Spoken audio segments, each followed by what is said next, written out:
استاد بخشش دارم سوره الضحى سوره صبح آیت سوره زوها سوره صبح ترجمه نمیشد.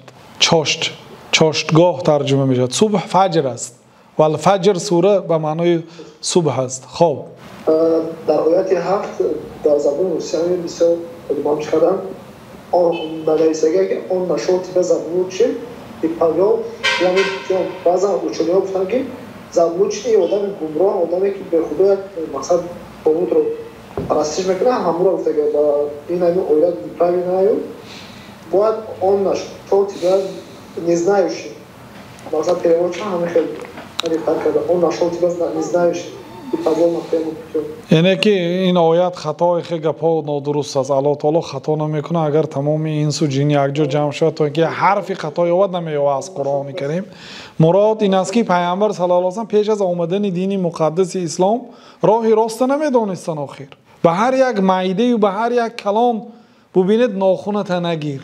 امروز مخصوصا از اسنای لبیک عمرتان گفتن تا موت تراشیدن ناخون نگیر، عطر نمال.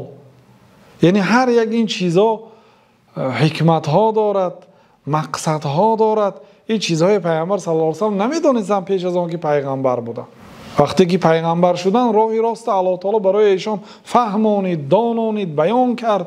یعنی که ما یا وقتی بوده که تو این چیزها رو نمیدونستی، الله تعالی برای تو تعلیم داد، گفته منت کرد و الله تعالی حق دارد که منت کند. معنای آیت این است که وقتی که ترجمه تحت لفظی میکند، یعنی که آیا ما تو رو گمراه نیافتیم پس ما تو رو هدایت کرده، میشه ترجمه تحت لفظش. یعنی که پیش از آن که دینی مقدس اسلام آید، پیامبر صلی الله علیه و سلم مرد عادی بودن، نه خوانده میتونستن، نه نوشته میتونستن، نه به یک مردم راه راست نشان داده میتونستن. الله تعالی پیامبر صلی الله علیه و سلم را این نور را برای ایشان داد تا اینکه به مردم راهنمایی کنند.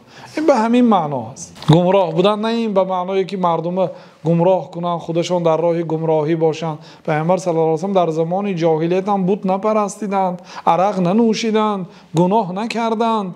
الله تعالی نگاه داشته بود. به معنای یعنی که از شریعت دور بودن، نمیدونستند شریعت، لیکن گناه نکردند.